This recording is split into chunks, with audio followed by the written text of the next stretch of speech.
¿Cómo se definen? La definición de ahí se les hace distinta a lo que vendría siendo el concepto de impuestos en materia federal. Podríamos decir que es lo mismo. Hablamos del sujeto obligado, del Objeto, base, tasa y tarifa, principio general de los impuestos.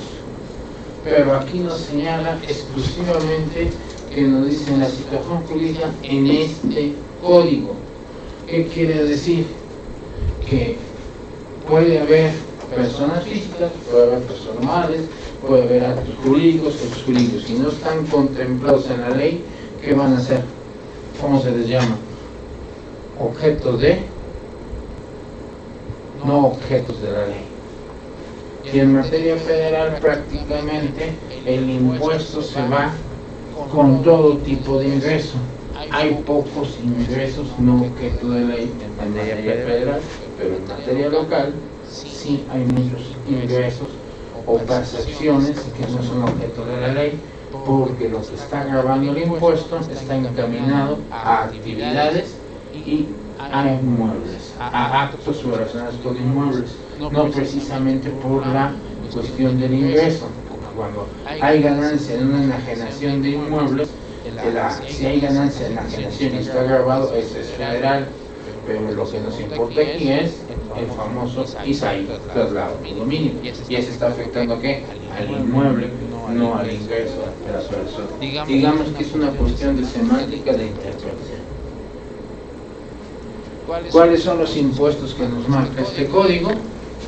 Vamos a hablar del ISAI, vamos a tocar todos estos impuestos. El ISAI, el impuesto predial, el impuesto sobre espectáculos, el impuesto de loterías, el impuesto sobre nóminas, la de tenencia e uso vehicular y el impuesto de la prestación de servicios de hospedaje.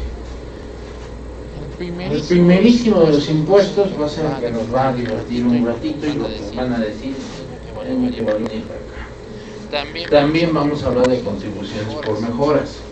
¿Cuáles? Contribuciones. Primero, ¿cuáles son las mejoras? Cuando se benefician directamente en la realización de una pública. ¿Cuál será el ejemplo de una contribución por mejora? ¿Alguna que se le ocurra? ¿Alguna de ustedes? O sea, si yo tengo una calle y le pongo una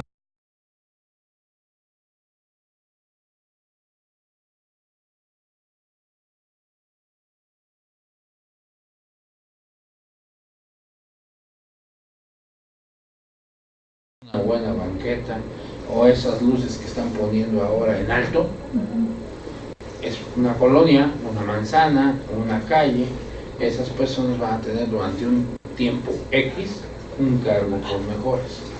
¿Por qué? Porque les está afectando directamente a ellos. ¿Lo tienen que pagar a 5 colonias adelante? No fueron beneficiarios, solo lo pagan las personas que fueron beneficiarios. Ahora el problema, ¿cuáles son esas personas beneficiadas? Porque si yo alumbro, por ejemplo, esta es una calle cuadrada y alumbro esta, ¿de este lado son beneficiados?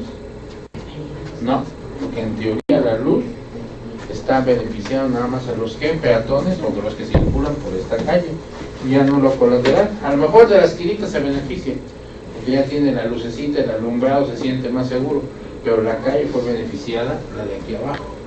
Por consiguiente, esa va a ser la que va a tener que pagar la contribución por mejoras, los que directamente sean afectados. Puede ser, ¿quiénes van a ser? Los que viven de este lado de la calle y los que vivan del otro lado de la calle. Completamente son los que van a ser los beneficiados. Los de este lado, para nada. ¿Ok? Entonces, lo difícil es identificar quién se benefició.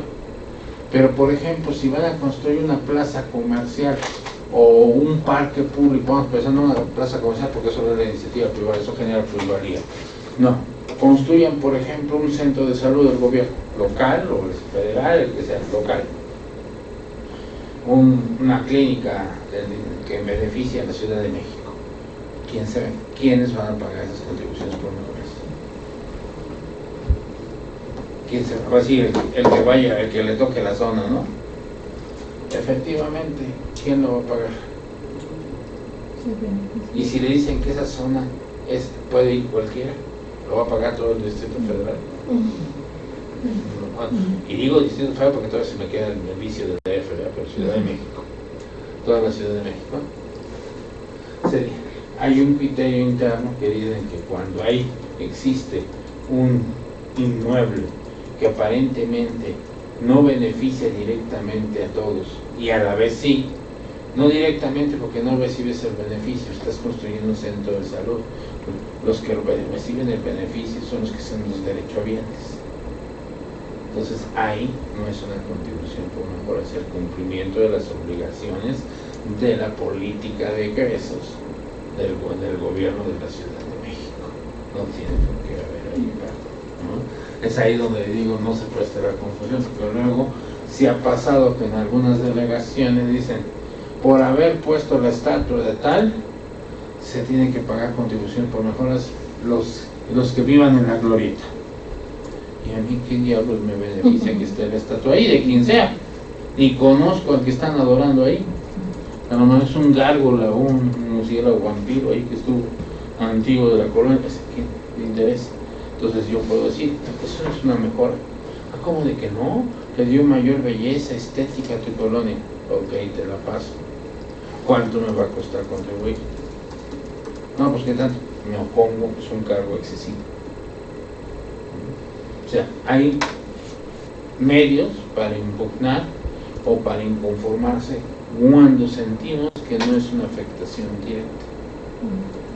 Ahorita después del desarrollo del temblor que hubo, varios colegas de la firma internacional que pertenecemos, socios de UCC Global,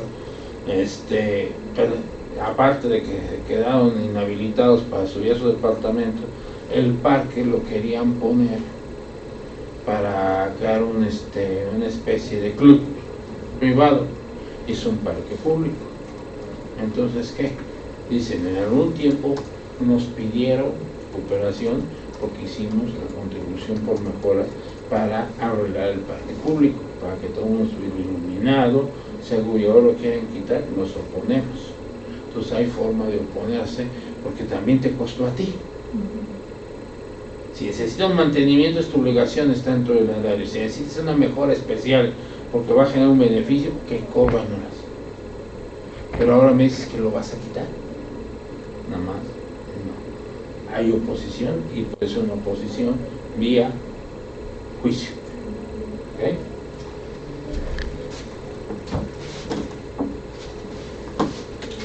¿Cuáles son las mejoras?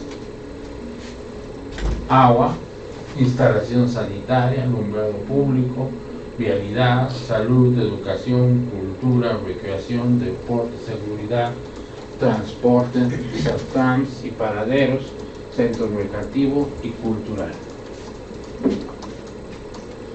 Puse un centro recreativo, ¿quién se va a beneficiar?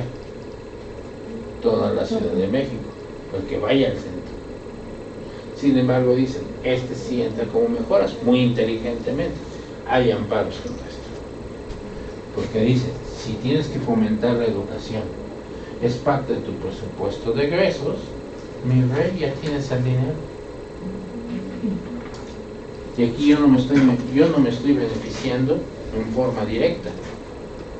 En forma directa toda la Ciudad de México, entonces no es parte de tu presupuesto de egresos. Sin embargo, lo marca. ¿Por qué? Porque puede haber alguna cosa que efectivamente pidan, por ejemplo, que les dejen un inmueble como lo hacen para cuestiones religiosas. Hay muchas calles donde un pedacito de terreno que no es de nadie lo utilizan los vecinos y hacen una capilla para la Virgen y todo lo demás. Y le piden al gobierno, hasta el gobierno ayuda y por lo más, entonces, ok, tú generaste ahí un ente, lo van a pagar entre todos. Ahí es diferente. Si por ejemplo en lugar de hacer para cuestiones religiosas para poner una especie de biblioteca pública, aunque la biblioteca la ponga el gobierno, pero todo el inmueble de ahí beneficio, bueno, entonces parte de esa, toda la colonia o toda la manzana, pero normalmente la colonia a beneficios, y ahí es donde entra esto. Pero no si ponen, por ejemplo, como aquel que está en por donde estaba Ferrocarriles, la biblioteca Vasconcelos. Esa ya es toda una institución de biblioteca pública para todos y a nivel nacional. Entonces ahí no estamos hablando de otra cosa, pues ahí no es mejora directamente que pague la biblioteca todos los vecinos de la manzana, pues en cuanto le costaría la contribución por mejora. Semejante monstruo, o como dicen, elefante blanco que está instituido. ¿Alguna duda de alguna de ellas? ¿Cómo nos cobran esa contribución de impuestos? Hay una matriz de cálculo que señala que hay una participación del gobierno, porque también dentro del presupuesto dice para mejoras. Entonces tienen que mejorar, o sea, quiere decir que viene un adagio, como dicen, si no te cuesta, no lo cuides. Entonces dicen, ok, el gobierno va a poner casi, en algunos casos, pone el 70% y el 30% lo divide. En algunos casos, pues deja la pura remodelación y la cobra. Por ejemplo, en el ejemplo de la capilla, la pintura y todo lo demás, que si lo pone el gobierno, pues te lo va a cobrar, y es una bicoca, te lo cobra todo, pero repartido entre tantos ni lo siente uno. Pero si la va a construir, o te dice, o te da los materiales y tú pones la mano de obra como puedas, nada más te doy el permiso de que lo pongas para el libero, o si lo pongo yo, pues te lo voy a dividir todo. Pero si pongo, por ejemplo, que será un alumbrado público, el 70 o el 80% lo absorbe el gobierno y el 20% lo tiene que poner, ¿no? Más o menos ese porcentaje. Hay una matriz para determinar qué costo puede cobrarse, porque los costos son como de, a veces son postes que valen 400,000 pesos y pones en una calle, pones 5, divide, estamos hablando de como 2 millones o 3 millones, por mucho que tengan, solo que sean super condominios con 1000 casas para que saliera barato, si no, ¿cuánto sería? De momento te llega una boleta por mejoras de 60,000 pesos, pues vas a dar el panteón y dices, no lo pago, ni tengo para pagar. Entonces no, hay un parámetro, no paga uno la totalidad. Entonces, por ejemplo, a la población donde se mejora, como el ejemplo de la calle, les llega una boleta y dice contribución de mejora. Sí, y previamente se aprobó en la asamblea, previamente se vio con la asociación de colonos, en teoría, y previamente también se les notificó previamente que va a haber una mejora y que va a haber una contribución de tanto, para que tenga uno tiempo de oponerse o no, que nunca llega. Sí, bueno, yo nunca. Cuando llegue ya me están escarbando las banquetas, ya está todo listo, y al rato te dicen directamente, por mejoras establecidas en el decreto de la Ciudad de México de tal fecha, se acordó que esta cobran tanto y van a tener que pagar tanto. Será boleta nueva, antes la incluían en la predial, porque antes teníamos alcantarillado, agua, predial, y ahí la metían. Ahora en algunas delegaciones llega por separado, otra sigue llegando entre la boleta predial. En el Estado de México llega por separado.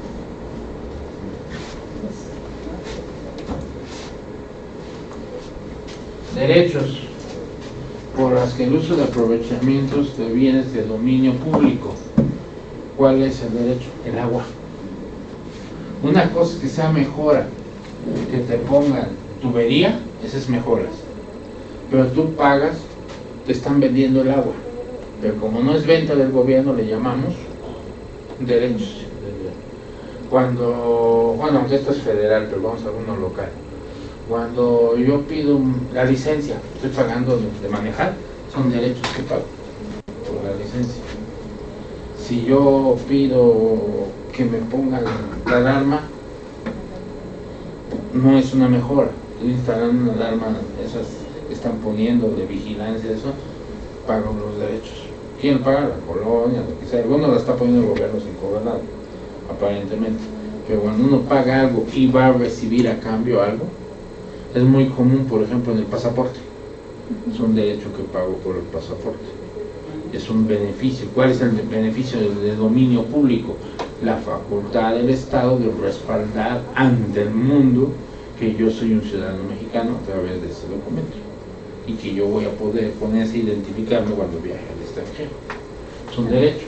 En la Ciudad de México igual, cuando yo recibo algo directamente como persona, como una contraprestación. Por ejemplo, entonces yo te doy algo y tú me das algo. Tú me das la licencia y yo te doy la licencia. Por eso se hace la diferencia entre contribuciones y derechos.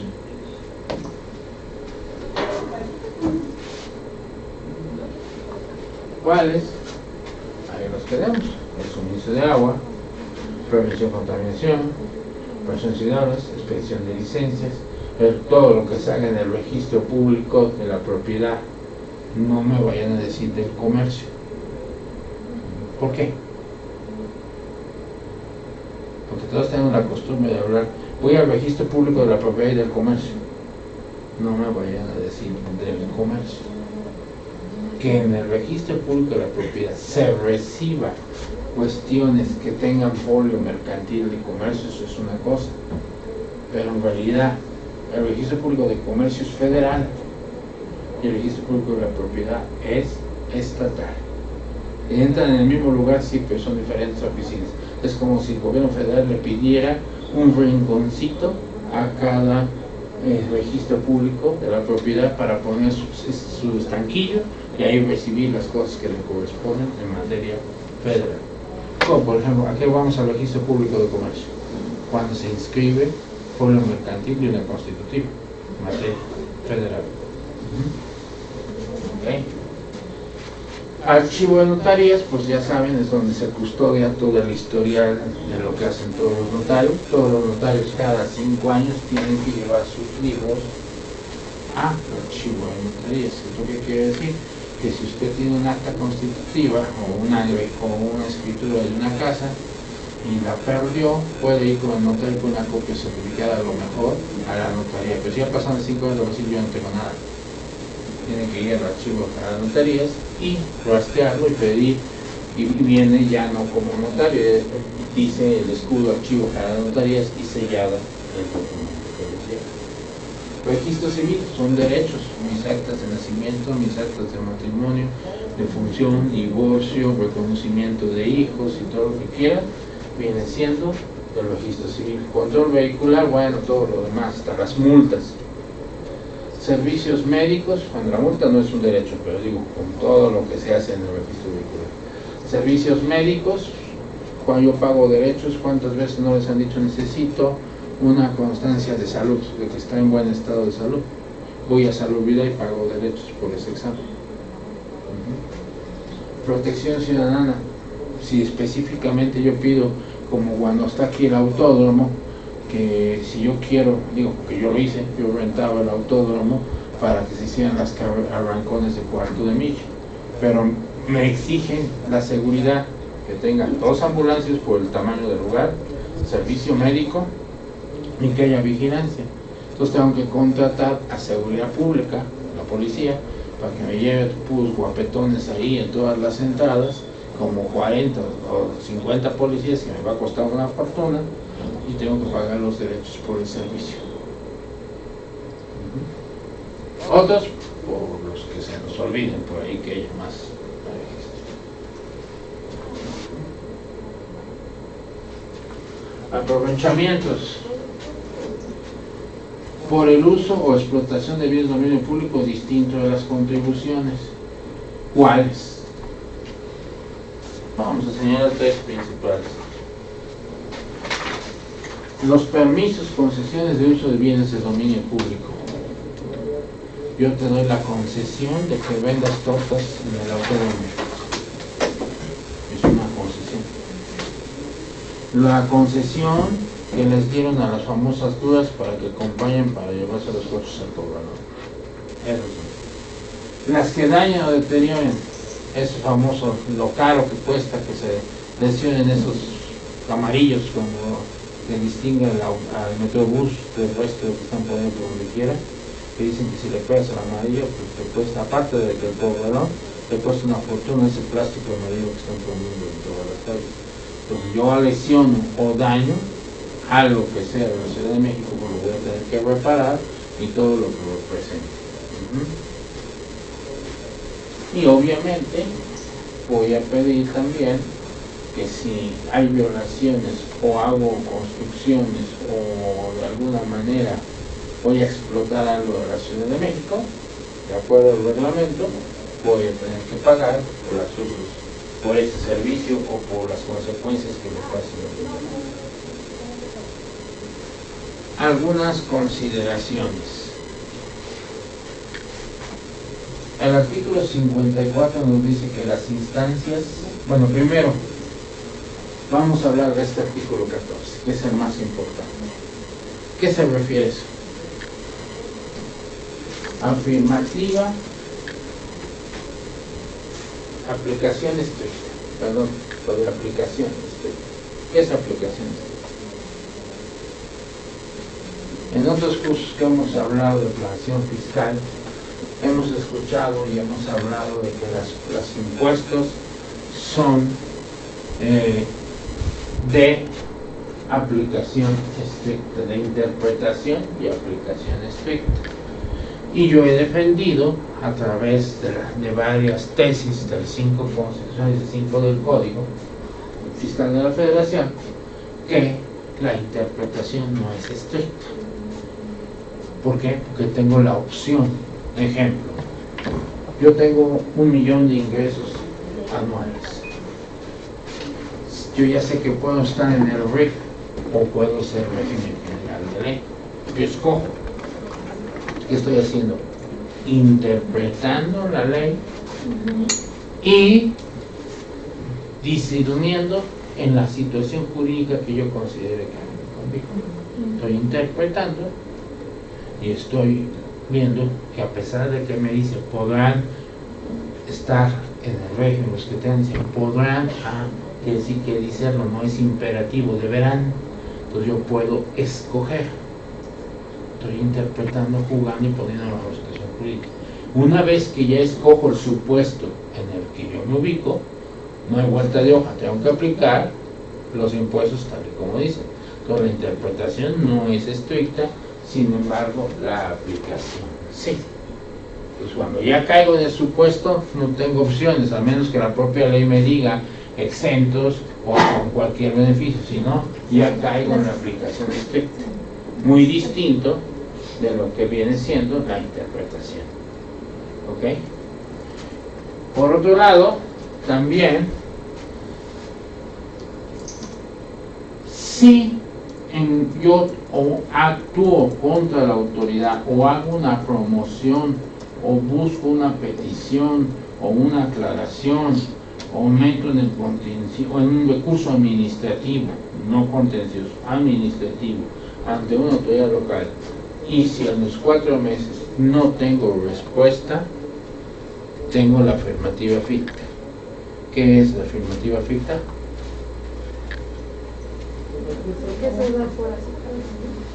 Que me da por, pero ¿quién ha aceptado? A mi favor, lo que yo ponga. Impuestos locales. ¿Y en impuestos federales? Negativa ficta. Ante el silencio de la autoridad, siempre tendré por interpretación que no me lo concedió. Por tal motivo, si tengo 2 opciones, o estarme esperando si me tiene un recurso administrativo, o emitir o promover un juicio, pero en ese juicio no estoy pidiendo que me resuelvan a favor, estoy pidiendo en ese juicio que me conteste la autoridad. Y si me contesta la autoridad, me contesta en forma negativa, ahora sí, ya con esa respuesta negativa, meto el juicio ya peleándome por mi derecho para que sea a mi favor. Pero si es afirmativa ficta, pues ¿para qué abro la boca? Les recuerdo, en materia federal nos guiamos nosotros en lo que es la materia administrativa, tiene 2 vertientes. La ley de procedimiento administrativo y el Código Fiscal, como normas emanantes del derecho administrativo. El Código Fiscal y el ley de procedimiento administrativo. En el litigio, en la parte adjetiva, caen en el contencioso. En materia administrativa es afirmativa ficta, en materia fiscal es negativa ficta, hablando federal, de manera recordatoria. ¿Ok? Y el contencioso trabaja en los términos que emana el procedimiento administrativo y si viene del fiscal, emana de los términos del Código Fiscal, porque los términos cobran diferente. Pero como no es materia federal, normalmente nada más lo que estoy quitando con eso, para que se acuerden cuáles son. Entonces, por eso se dice en la cuestión dogmática o doctrinal que la negativa ficta es por excepción en materia impositiva, porque en toda la materia administrativa es afirmativa y en los impuestos locales estamos viendo que es afirmativa. Entonces, por excepción, solamente la fiscal es la de negativa ficta. Nada más para que lo tengan de referencia, por si no se acuerdan.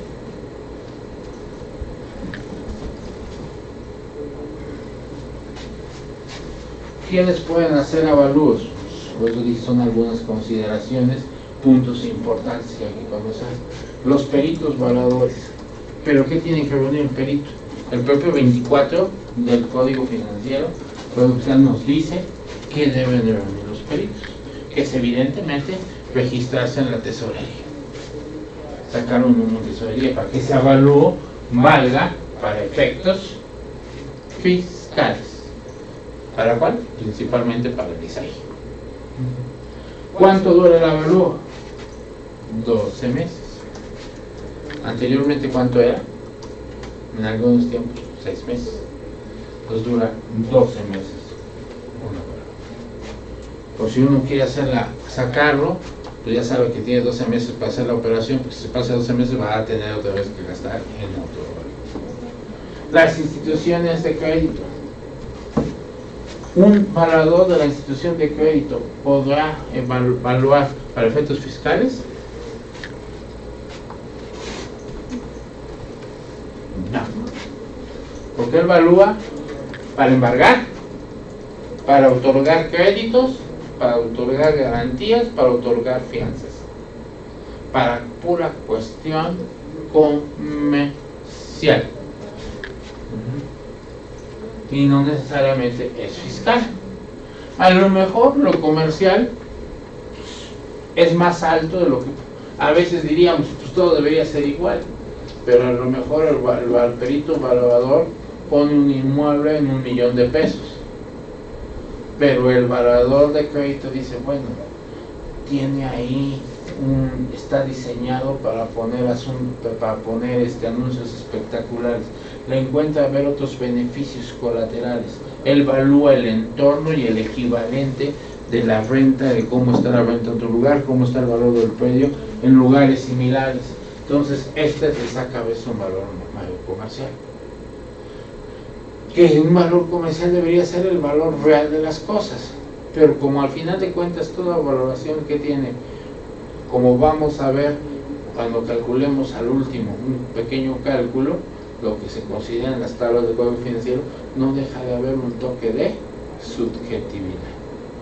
Entonces el valor para efectos fiscales toma en cuenta el valor catastral, toma en cuenta un poco la calidad de la situación que está el inmueble, con la amortización del 0.08%, o sea, hasta máximo 40 años, o el 40% del valor de la construcción, y entonces puede ser que sea un poquito más barato, más bajo del valor del banco. Puede ser. En teoría deberían estar igual.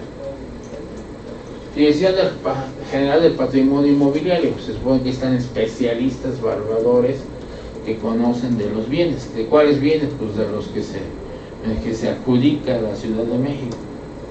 Sociedades accesibles con el giro de avalúos. Puedo ser un evaluador, pero puedo constituirme como una sociedad con ese giro, pero al final de cuentas, aunque la sociedad tenga el giro y firme representante, ¿quién debe tener adentro de ellos? Para los registrados. El corredor público siempre en lo particular, en lo personal, y siempre cuando digo que es algo opinión personal lo aclaro, es mi opinión personal. Sigo sin entender cómo un cobrador público puede estar evaluado. ¿Qué sabe un abogado de inmuebles? De ladrillos, de tabique, de materiales de construcción, de medición, de todo eso. Pero como están las tablas en la ley, la matriz, para uso para el suelo, para las construcciones, dicen, mientras tú le des fe, porque el cobrador público da fe de ¿qué? De actos mercantiles. Entonces, si da fe de actos mercantiles, no pueden entrar en materias civiles. Y la enajenación de un inmueble, muchas veces es entre particulares y entes civiles, no correspondería. Sin embargo, le dan facultades de que sí sea evaluador y tiene las facultades, no aplica su fe que tiene como corredor, se le aplica la calidad de evaluador. ¿Por qué? Para mí, no tiene la capacidad técnica como para ser evaluador. ¿Quiénes pueden ser evaluadores de inmuebles? Ingenieros civiles, arquitectos y todos los relacionados con el medio de la construcción. Son los que pueden decirte bien los materiales y lo que sea. Bueno, pero está el cobrador. Entonces los avalúos tienen vigencia de 12 años.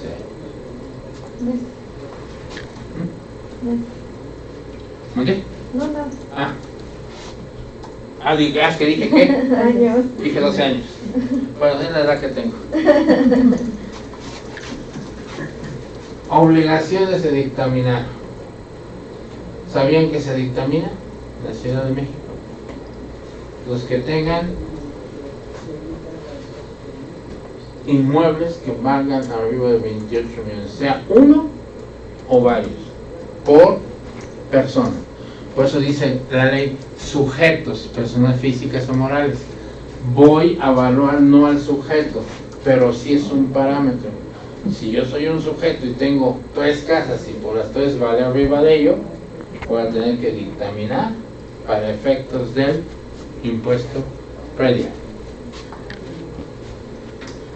Si no lo rebaso, pues no tengo la obligación. Para el impuesto de nóminas, si tengo más de 150 trabajadores promedio mensual, voy a dictaminar del impuesto sobre nóminas. Igual, si tengo ingresos mayores a 10.937.000, me voy a dictaminar por cuestiones del hospedaje. Ahí cuando lleguemos a hospedaje, vamos a encontrarnos con muchas cuestiones de si realmente son o no son hospedaje. ¿Y a qué vamos a recurrir? Y por eso siempre hago énfasis al curso que doy, los contratos como soporte fiscal. Si con el contrato demuestro que la materialidad del acto está enfocado a casa, habitación y no hospedaje, no entro en el impuesto del hospedaje. Lo voy a mencionar más adelantito. Por eso les dije que aquí estudiar los impuestos locales, los que vienen a este curso por lo general ya los practican. Entonces nos tenemos que ver a otras cuestiones que trato yo de enfocarles a ustedes, como lo van a notar ahorita que vamos a avisar. Antes debemos recordar lo que tienen que hacer si alguno de ustedes son contadores y ya quieren sacar su registro. Debe tener cédula de contador público, debe tener cédula profesional, obviamente, socio activo 3 años, igual que el federal, y anualmente su constancia de cumplimiento de la norma de educación continua. ¿Pero cuál es la norma de educación continua? La federal del artículo ¿qué? 62 del Código Fiscal de la Federación. Son 65 puntos que equivale cada punto ¿qué? A 1 hora de capacitación en sus respectivos colegios a los que pertenecen. ¿Está en algún colegio? No. ¿Usted? Métanse conmigo. En AFI me sale más barato. A ver, ¿cuáles colegios hay en la Ciudad de México? ¿Ustedes son de la Ciudad de México? ¿O son del Estado? Del Estado. ¿Del Estado? No, ¿Usted del Estado no? ¿Usted? Entonces tengo que hablar más del Estado de México. Bueno, a ver, bueno, ahorita que lleguemos a cada uno de los impuestos. Ustedes me lo van a decir. Yo voy a poner, pero lo que vamos a ver al principio no es tanto el cálculo, que eso está sencillo, sino cómo llegar a eso como consecuencia de la naturaleza del acto jurídico. Bien, entonces, bueno, está en el Estado de México, ahí no sé cuáles son los 5. En la Ciudad de México, bueno, toda profesión puede tener ¿cuántos colegios por profesión en cada entidad federativa? 5. En la Ciudad de México está el Colegio de Tabachines, la Asociación de Contadores Públicos que está en Esperanza, la Comescol que está en Baja California, la que está ahorita por World Trade Center, Colegio de Contadoras Públicas, y el quinto, la Academia Fiscal Mexicana, Colegio de Especialistas Fiscales. Son los 5 colegios que tienen idoneidad, de lo cual del quinto fui presidente de la Academia Fiscal Mexicana.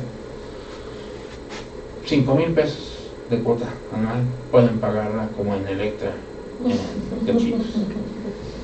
Tabachines cuesta 11,8, creo que ya están bajando porque han tenido una curva de socios enormes. Todo porque pues, desde que se quitó el dictamen para efectos fiscales ha bajado mucho la membresía en todos los colegios. Pero bueno, somos uno de los más baratos. Y el Colegio de Contadoras Públicas es el más barato. Se paga 1,500. Si dictamina, paga 5. Pero si no, ser miembro cuesta 1,500. Pues puede pagar 1,500 3 años, ya se certifica, saca su norma de educación continua y a partir del 4º año pagaré 5, si entra el Colegio de Contadores Públicos. Ahorita tiene muchos problemas, pero bueno. En fin. Entonces, ¿duda ahí? Está sencillo, ¿no?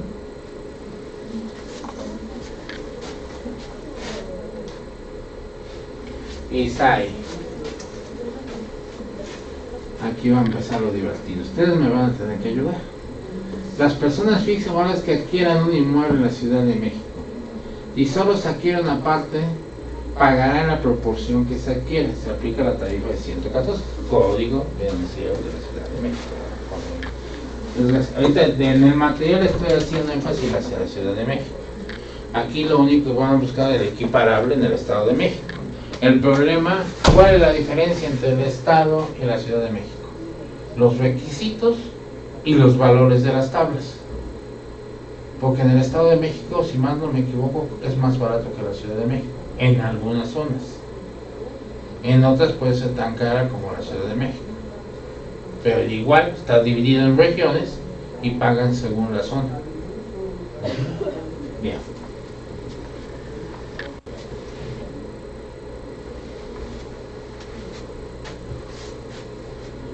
Se pagará la tasa cero en caso de que se adquiera y hereden siempre que el inmueble no exceda de 27.185 UMA, unidad de medida, y la escrituración se dé dentro de los 5 años posteriores al fallecimiento del dueño y la adjudicación sea a favor del cónyuge o descendientes del primer grado.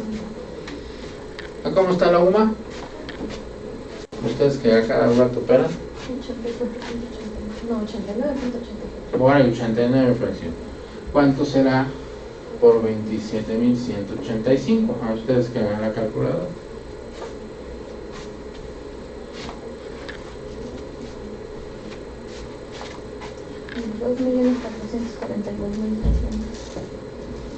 Que más o menos es el tope que cuando hay un beneficio de la jornada notarial, ese viene siendo casi similar al tope.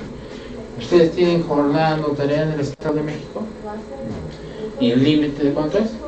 Más o menos es el mismo, por ahí más o menos. Los valores catastrales que estén sobre de esos valores, se puede decir que entra en la jornada notarial y por lo tanto estará en la posibilidad de que cuando se adquieran por herencia, no exceda de esos 2 millones y dentro de los 5 años se pague o se adjudique en favor del cónyuge o descendiente de primer grado. ¿Quién es descendiente de primer grado? Hijos, nada más. Ahora bien, la pregunta. ¿Y si es concubina? Dije que vamos a analizar, porque muchas veces ya no hacemos el cálculo nosotros. Yo ya no hago cálculos, doy asesoría. Y a veces hago planeaciones y les echo abajo muchas, porque luego me hacen algunas travesuras y se hacen cuenta que están grabados por este impuesto. Les pregunto, ¿si es concubina? Entramos a la materia del derecho civil.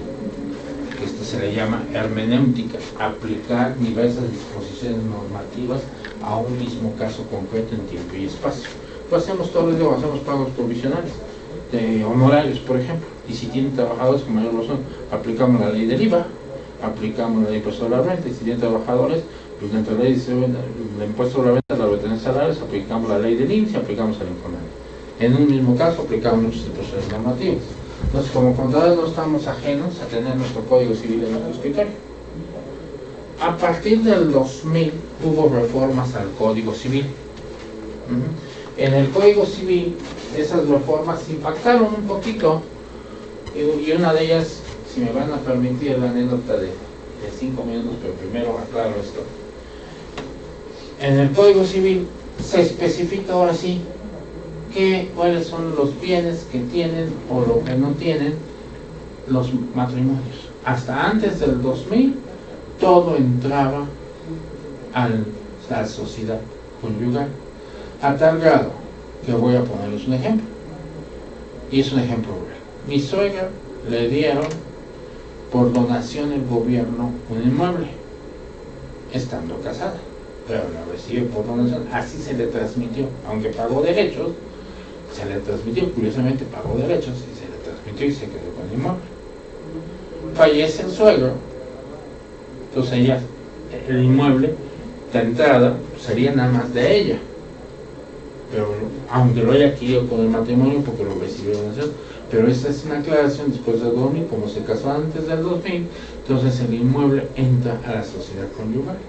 Entonces ahora, el problema con los hijos es de que el 50% con un contrato de donación está al 50%, pero el otro 50% está intestado.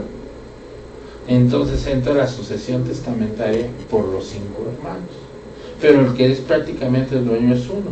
Todos los otros 4 tienen no que repudiar la herencia, tienen que hacer una operación de compra-venta, porque ya ese 50% queda de un valor muy pequeño de acuerdo al valor catastral, y hacer que se lo venden al hermano que se lo va a quedar.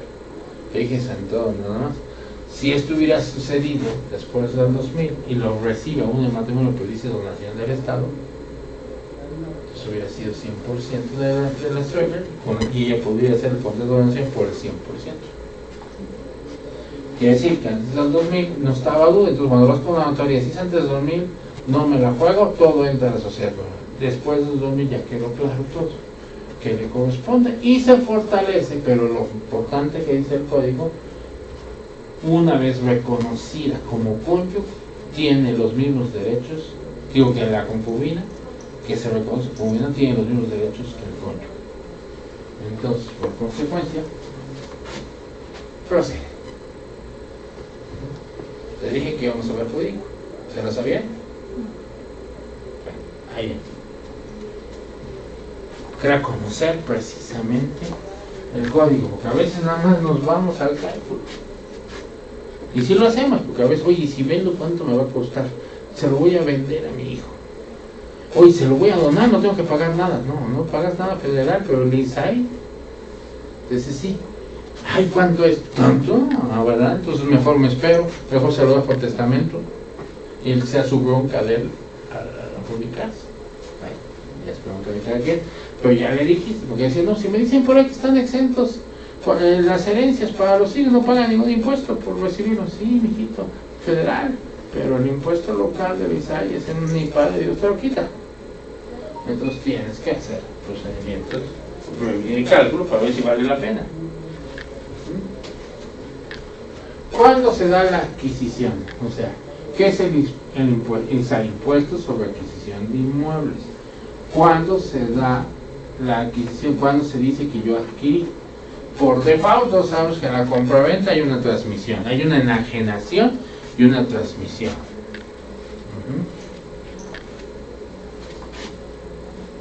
Pequeño ejemplo federal. Cuando aportas un fideicomiso, es una transmisión y es una enajenación, pero no es ingreso. Cuando el beneficiario del fideicomiso seas tú mismo. Pero sin embargo, sí pagas el ISAI. Y cuando te lo regreses a tu nombre, cuando se cumpla el proceso de fideicomiso y tú como beneficiario lo regreses, o sea, la cancelación de ese fideicomiso y regresa a tu nombre, vuelves a pagar el ISAI. No hubo ingreso, porque el beneficiario fue esto. Pero está el ISAI, o sea, el ISAI no te lo quitas. Hubo una vez que sí se omitió el pago del ISAI, siempre y cuando constituyeras una sociedad, vendieras a los inmuebles y los adquiriera una sociedad cooperativa, sociedades cooperativas y sociedades, empresas integradoras. Fue la campaña en que dejó la huella de los gobiernos socialistas de Salinas y Zedillo, que la única manera de competir contra el mercado mundial era hacer a los chiquitos grandotes, y como no podemos ser empresas mexicanas tan grandes como los monstruos europeos, únete en varias y constitúyete en grande para que puedas operar a grandes tamaños. Entonces, junta una cooperativa y las personas que adquieran cooperativas inmuebles van a estar exentas del ISAI. ¿Y qué hacíamos por estrategia todos? Tengo una empresa, ya tengo totalmente depreciados los bienes, tengo pérdida, le enajeno los bienes a la cooperativa y en la cooperativa empiezo a operar y estoy otra vez depreciando los inmuebles. Entonces, eso sucedió. Eso lo vemos en planeación fiscal. Aquí no, porque están grabando. Hubo estrategias. Bien. Donación. Vamos a tener ¿cuántos tipos de donación?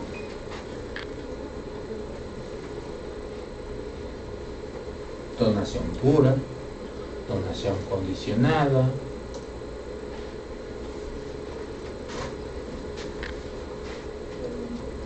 y 10 tipos de donaciones. Pero al final de cuentas, ¿qué es la donación? O donación parcial. La donación parcial no es el término jurídico, se lo estoy diciendo de una manera sencilla. Yo te voy a donar a mi hijo una casa que vale $1,000,000 de pesos, pero te voy a cobrar por ella 100,000, porque si no te cuesta, no lo cuidas. Entonces, realmente, ¿cuánto fue la donación? 900,000. Okay. Pero se le llama donación onerosa. O que se llama donación remunerativa. Te voy a dar la casa, hijo, pero tú me tienes que dar para mi gasto mientras yo viva. Es remunerativa. O te doy la casa, pero me dejas que yo sea el conserje y me pagas un sueldo. Está condicionada, pero al mismo tiempo también es remunerativa. Todo eso lo pueden ver en el Código Civil. De aquí se tienen que ir a salir a comprar su Código Civil. La donación, ya sabemos que para efectos federales está exenta de impuestos siempre y cuando lo dé en línea recta, hacia abajo o hacia arriba, infinito, hasta el tatarabuelo o el tataranieto, y arriba del tatara y abajo del tataranieto, que es como se les llama, chosnos. O sea, el tatara ya son chosnos. Así es el concepto jurídico, por si no lo sabían, así es. Ok, entonces esos están exentos en línea recta. Y el colateralmente, ¿quién? El cónyuge. ¿Los hermanos? ¿Están exentos? E inclusive la ley federal ya contempla que no hagas este truco. Se lo dones a tu papá para que después el papá se lo done al hermano. Ya la ley ya la pensó, ya te lo tiene definido. Para que hagas ese chistecito tienes que esperar a lo que se muera o que pasen 5 años y empezar a hacer alguna maniobra, por ahí medio maquiavélica, para que no se vea esa operación. Ya está, por eso es línea recta y lateralmente solo es al cónyuge. Pero es una transmisión. Para efectos de valor de costo, ya sabemos que en una donación se va a tomar, si después el donatario la quiere vender, tienen que tomar el valor de adquisición del donante. Si mi papá me la donó a mí y yo la vendo, tengo que tomar el costo de adquisición de lo que me costó papá. Herencia. ¿Cuál es la diferencia entre donación y herencia? Primero, que las donaciones siempre se dan en vida. Y la donación, la herencia es porque ya existe el de cuyos, o sea, el muerto. Y va a heredarlo. Y de igual manera, en ambos casos va a haber una evaluación para efectos fiscales. ¿No hay valor de transmisión? No. Entonces no existe precio de venta, no. Entonces, ¿qué voy a tener para decir cuánto vale el bien de la operación? Un avalúo para efectos fiscales, que lo va a hacer un perito de un valor de la tesorería. O tú contratas a un valuador que tenga obviamente su registro en la tesorería. Y entonces va a hacer la donación, vas a evaluarlo para que el adquiriente, el heredero o el donatario, según sea el caso, adquieran el inmueble y ellos sean los que cubran el impuesto sobre la adquisición de inmuebles al valor que determine el avalúo. Si yo aporto un bien inmueble a una sociedad, estoy haciendo una aportación para efectos legales del código, se considera la generación, pero no es un ingreso, estoy aportando. Y si estoy aportando, quiere decir que estoy transmitiéndole la propiedad a la empresa, a la sociedad, a la persona. Pues evidentemente ahí hay una transmisión de la propiedad y hay un insight. En la permuta, ¿qué va a haber? Doble insight. Casa. Yo le transmito la propiedad a como pago la casa de él. Entonces hay, yo, de aquí adquiere esta casa, paga el ISAI. Yo de aquí adquiero esta casa, pago el ISAI. Doble impuesto sobre adquisición de inmuebles. En la permuta. Y nos dice, primer golpe bajo, en la compraventa aún con reserva de dominio. ¿Qué es la reserva de dominio? ¿Cuál es la reserva de dominio? ¿Se acuerdan? Yo vendo a plazos, pero escrituro.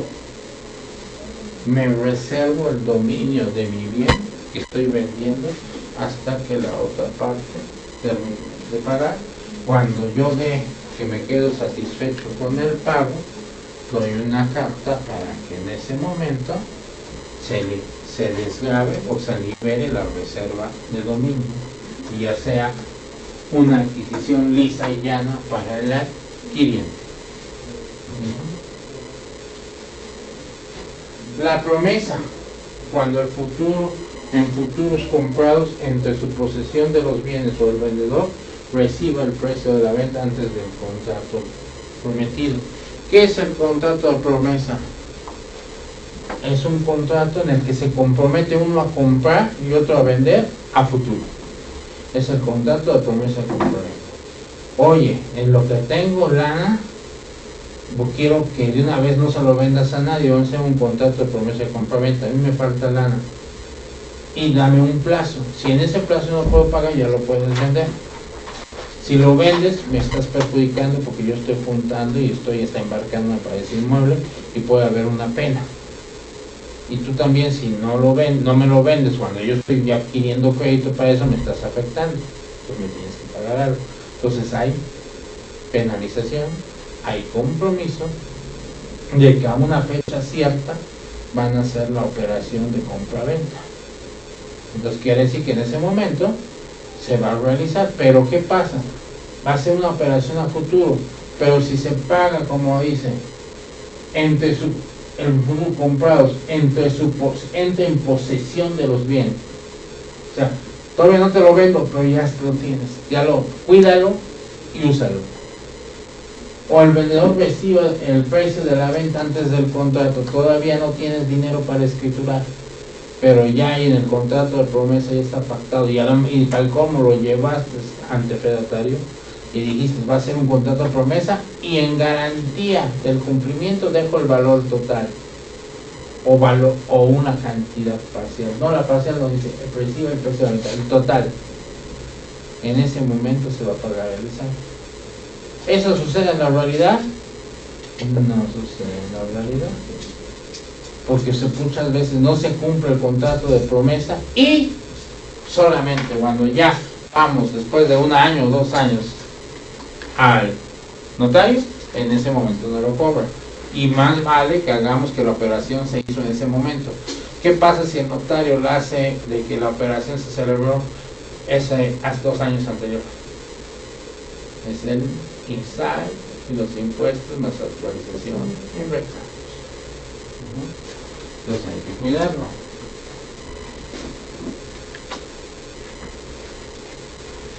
En caso de fusión y escisión de sociedades,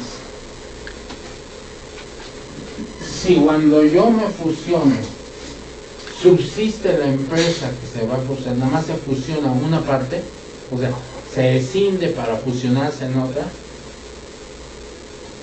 y el inmueble está en la parte que se va, hay transmisión. Si está en la parte que se queda, nada. Si se fusiona toda, pues evidentemente va a ser la transmisión segura.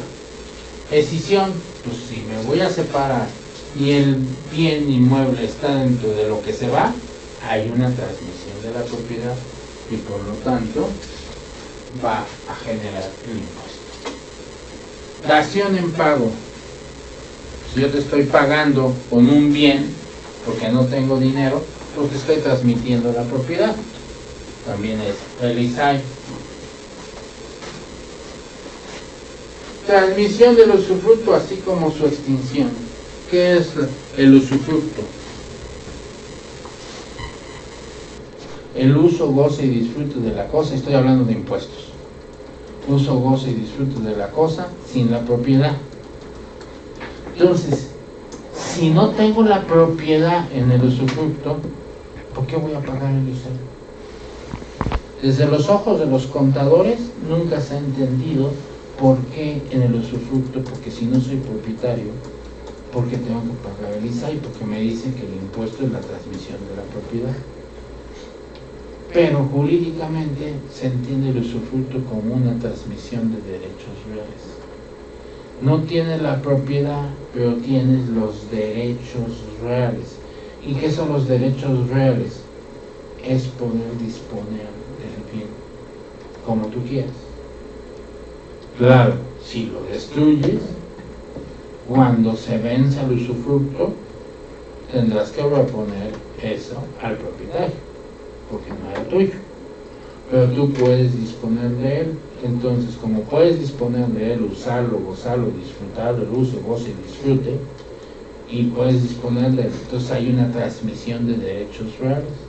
Entonces nos dice la ley que la transmisión de derechos reales, en este caso ejemplificadas en el acto del usufructo, va a pagarse el impuesto sobre adquisición de inmuebles. ¿Ya lo tenían en mente? Y eso es igual en el Estado de México. Entonces, en el usufructo. Ahora, ¿qué pasa si yo nada más te doy un usufructo parcialmente? El 50% te dejo en usufructo un terreno, el otro 50% lo tengo yo y te dejo un 50% en usufructo. Voy a determinar el impuesto y lo voy a dividir entre 2 y solo se va a pagar el porcentaje de la proporción que entre en el usufructo. Se venció el usufructo. ¿Qué voy a hacer? Pues es otra vez devolverlo al propietario. Entonces, si yo pagué cuando fue, pues ahora tengo que pagar por el regreso. Entonces el propietario vuelve a pagar el usufructo más bien, cuando lo da el usufructo lo paga el que recibe el usufructo. Cuando se lo devuelven, lo va a pagar él por recibir otra vez su misma propiedad. No se oye bonito, ¿verdad? Entonces, mucho cuidado en que cuando hay cuestiones de esto, es precavido. ¿Por qué? Porque si hacemos una planeación fiscal patrimonial, en que, y les voy a poner ejemplos, desgraciadamente cada vez se ve más seguido en que los hijos son unos ingratos y luego quieren sacar hasta sus propios padres de las casas, cuando el papá en vida le da una casa a sus hijos. Entonces, ¿qué sucede ahí? Entonces dice el padre, ok, los padres se ponen de acuerdo, dicen, a ver, yo corro el riesgo de que me embarguen. Corro el riesgo porque posiblemente voy a tener broncas mercantiles, puedo perder este bien. Y déjame quitar perdón, se me olvidó bajarlo. Es indebido que eso suceda, pero bueno, se me olvidó quitarle. Entonces, a mí me van a embargar. Todavía no tengo ninguna denuncia, ninguna demanda mercantil ni denuncia penal. Hago una cápsula. Para todo es demanda. En materia penal, ¿qué será? Denuncia. Si yo digo una demanda penal, hablé mal. Entonces, denuncia penal y todo lo demás es demanda. Entonces, si no recibe ninguna denuncia y ninguna demanda, la persona no va a cometer ningún delito de simulación. Por consiguiente, puede hacer lo que quiera con sus bienes, siempre y cuando no los haya ofrecido en garantía. Entonces, si no fue así y corre el riesgo que en un futuro cercano lo demanden porque no va a poder cumplir una obligación, pero tienen unos hijos ambiciosos, traidores, que son todo, pero al final de cuentas son sus hijos, ¿qué es lo que va a hacer? Se los va a donar, pero la donación va a estar condicionada a un usufructo vitalicio. Quiere decir, es tuya, pero yo, mientras viva, yo voy a estar ahí. Yo voy a vivir. Si quieres vender el inmueble, lo tienes que vender con todo y conmigo. Entonces está difícil. Entonces por eso es el usufructo, donación con usufructo vitalicio. Por eso cuando siempre les hago la pregunta a todos, digo, ¿qué es mejor, una compraventa o una donación? Porque ahí ya está la operación lisa y llana, satisfecho el interés de las partes. Yo estoy satisfecho con el bien y tú con el dinero que te pagué por él. En cambio, en la donación, cuando hay propiedad lisa y plena, hasta la muerte del donante. Porque ¿qué pasa si yo le dono a mi hijo y el hijo no ve por mí? ¿Qué va a hacer? Puedo demandar ingratitud ante un juzgado familiar, demando ingratitud y se le revierte la donación y vuelve a ser mío. Entonces, como siempre va a estar latente ese riesgo, ¿cuándo va a ser lisa y llana la propiedad para el donatario? Hasta que muera el donante. Por eso tiene un efecto legal pleno y liso la operación de compraventa, a diferencia de la donación. Y la donación la podemos hacer condicionada a un usufructo vitalicio para que el papá no lo saquen de la casa. ¿Muy bien hasta ahorita?